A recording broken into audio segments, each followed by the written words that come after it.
इस वीडियो में हम बात करने जा रहे हैं साप्ताहिक राशिफल की मिथुन राशि के लिए 6 अप्रैल से लेकर और 12 अप्रैल तक। और ये वीक आपके लिए खास है। विशेष तौर पर अगर हम कहें तो लाभ भाव में शुक्र का बैठना आपको लाभ तो दिलवाएगा, साथ साथ आपकी लव लाइफ को भी बहुत बेहतर करने वाला है। इसके साथ गुरु का आप ही की राशि में चलना, यहाँ पर आपके लिए संतान से संबंधित खुशखबरी मिल सकती है और स्वास्थ्य में भी सुधार हो सकता है।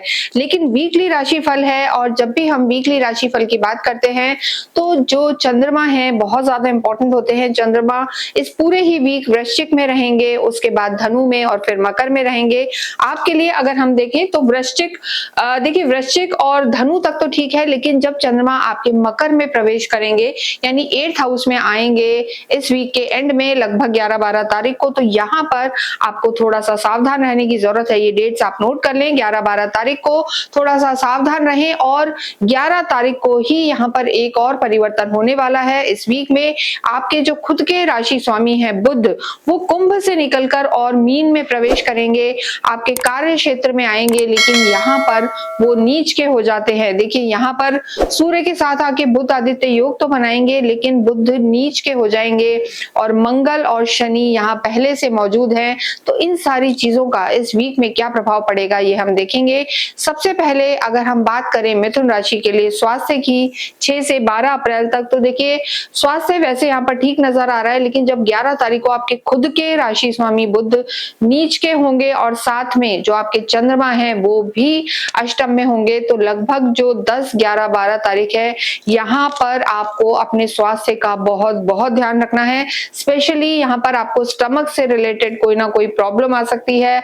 और इसके साथ अगर हम देखें तो देखिए जो मंगल की स्थिति है वहां पर मंगल और शनि की स्थिति विस्फोटक योग के कारण थोड़ा सा ओवर थिंकिंग और ब्लड प्रेशर की समस्या आपको दिक्कत दे सकती है। थोड़ा सर्वाइकल का भी ध्यान रखना है। तो ये 2-3 चीजें आपकी इस वीक के एंड में थोड़ी सी आपको ट्रबल दे सकती हैं।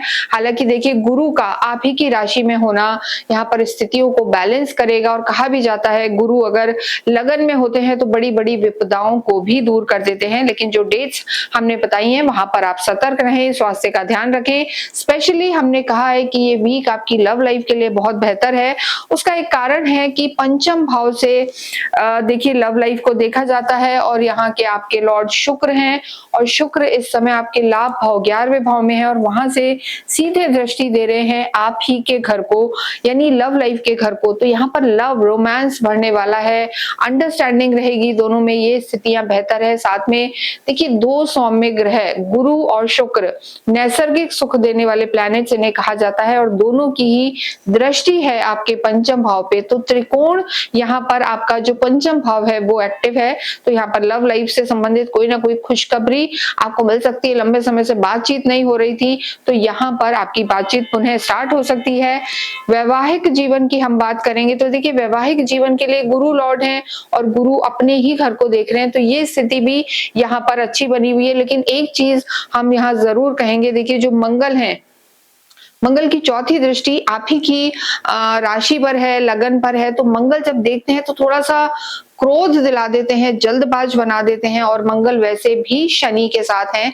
तो यहाँ पर आपको अपने टेम्परामेंट को कंट्रोल रख के चलना है, चाहे आपकी लव लाइफ हो या वैवाहिक जीवन हो, वो स्थिति आपके लिए ज्यादा बेहतर होगी। जिन लोगों का विवाह नहीं हुआ है, देखिए मंगल जो होते हैं चीजों में जल्दबाजी भी कराते हैं, नए रास्ते भी खोलते हैं। तो मंगल आपकी गुरु पर दृष्टि देंगे तो ऐसे में नए कहीं ना कहीं विवाह के योग भी बन सकते हैं या अच्छे प्रपोजल आ सकते हैं। तो आपको देखभाल करें, अपने बड़ों से सलाह करके इस चीज पर निर्णय लेना है। लेकिन यहाँ पर वैवाहिक जीवन के लिए, लव लाइफ के लिए, फैमिली प्लानिंग के लिए और ओवरऑल अगर हम रिश्तों के लिए देखें तो मिथुन राशि के लिए वीक अच्छा नजर आ रहा है। इसके साथ अगर हम बात करें आपके कार्य क्षेत्र की तो देखिए कार्य क्षेत्र में भी स्थितियां बेहतर हैं क्योंकि जो ग्रह हैं वास्तव में यहाँ पर चमत्कारी बने हुए हैं। उसका रीजन है सूर्य और मंगल भी बदल चुके हैं और मंगल भी अब आपके 10वें घर में आ गए हैं। ये ये प्रोफेशनल हाउस होता है, कारोबार चाहे आप जॉब में हो या बिजनेस में, उसका 10वां घर है ये। यहाँ के लॉर्ड गुरु आपकी ही राशि में है। तो सूर्य और मंगल और शनि का साथ होना, बाद में बुध का भी आना, लेकिन जो शुरुआत है इस वीक की और जो मिडिल पार्ट है इस वीक का, वो आपके कारोबार की दृष्टि से भी बहुत अच्छा है। सूर्य और मंगल 10वें भाव में बली हो जाते हैं, दिग्बल इन्हें प्राप्त होता है। तो और मंगल तो यहाँ उच्च के फल देते हैं, तो यहाँ पर आपको अपने सीनियर्स का सपोर्ट मिलेगा। सरकारी क्षेत्रों से रुके हुए काम यहाँ पर आपके हो सकते हैं। रियल एस्टेट से संबंधित आपका कोई कार्य है वो भी यहाँ पर हो सकता है। और उसके साथ साथ देखिए, मंगल की सीधी दृष्टि है, सूर्य की दृष्टि है, तो कहीं ना कहीं आपको प्रॉपर्टी से संबंधित कोई विवाद चल रहा था वो दूर हो सकता है, नई प्रॉपर्टी ले सकते हैं, वाहन के योग बनेंगे। और आपका यहाँ पर एक जो कहते हैं एलीट क्लास के लोगों से मिलना होगा, तो ये स्थितियां यहाँ पर अच्छी नजर आ रही हैं। इसके साथ देखिए, शनि की दृष्टि जरूर तीसरे भाव पर रहेगी। तो शनि जब तीसरे भाव से, हमारा मतलब है कि देखिए आपके तीसरे भाव को भी अगर हम ना देखें तो जो 12th हाउस है वहां पर शनि की दृष्टि से थोड़े से खर्चों के योग रह सकते हैं। और अगर कहीं आप विदेशों में जाके कार्य करना चाहते हैं तो आपको लाभ की स्थिति यहाँ पर रह सकती है। तो ओवरऑल अगर हम देखें तो कार्य की दृष्टि से समय अच्छा है, लेकिन जब चंद्रमा आपके 11-12 तारीख को अष्टम में होंगे, वहां स्लो डाउन आप महसूस कर सकते हैं। उस समय ज्यादा इमोशनल नहीं होना है। और अगर हम बात करें, उस समय आपके राशि स्वामी बुध खुद नीच के होकर आपके 10th हाउस में आ जाएंगे, तो वहां पर थोड़ा सा अपनी कम्युनिकेशन पर आपको ध्यान देना है, वाणी पर ध्यान देना है। वाणी खराब हो सकती है, या आपके ऑफिस में जो आपके कलीग्स हैं, पीयर ग्रुप, साथ में सबऑर्डिनेट्स, इनसे भी कोई विवाद हो सकता है, क्योंकि विस्फोटक योग भी आपके ही कर्म क्षेत्र में बना हुआ है।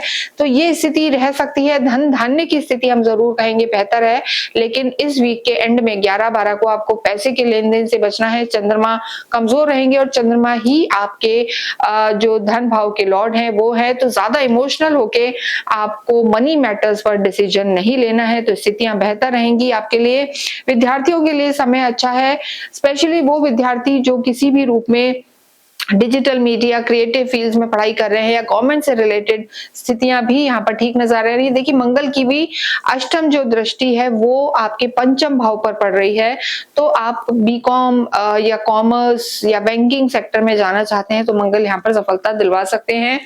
भाग्येश आपके शनि है, लेकिन देखिए जो भाग्येश हैं वो अष्टम के भी स्वामी हैं और 8th हाउस के लॉर्ड या किसी भी त्रिक-भाव के लॉर्ड का जब 10th हाउस या केंद्र में या त्रिकोण में बैठना होता है तो थोड़ा सा हर्डल्स वो लेके आते हैं। या केंद्र या त्रिकोण के स्वामी, विष्णु लक्ष्मी भाव के स्वामी जब त्रिक भाव में जाते हैं तो वो थोड़ा सा वीक हो जाते हैं। तो ऐसी स्थिति यहाँ मिथुन राशि के लिए है, यानी भाग्य आपको साथ तो देगा, लेकिन बहुत ज्यादा जो हम कहते हैं 100% यहाँ पर साथ मिलता हुआ नहीं नजर आ रहा। राहु भी वहां विराजमान है, जब भी राहु नवम भाव में आते हैं तो थोड़ा सा पितृ दोष लागू हो जाता है। तो ऐसी स्थिति में आपको सिर्फ भाग्य के भरोसे नहीं रहना, अपनी मेहनत करनी है, कार्य करना है। और इस समय सूर्य और मंगल की जो स्थिति है वो बहुत बहुत अच्छी बनी हुई है।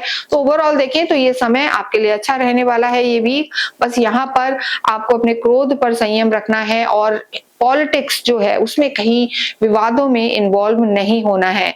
इसके साथ ही इस वीडियो को हम यही समाप्त करते हैं, लेकिन जितना हो आपको गणेश जी की आराधना करनी है, गणपति अथर्वशीष का आप पाठ करें और इसके साथ साथ हनुमान चालीसा का पाठ करना भी आपके भाग्य को बली बनाएगा। इसके साथ इस वीडियो को हम यही समाप्त करते हैं। कमेंट बॉक्स में आप अवश्य ही ओम बम बुद्धाय नमः लिखें।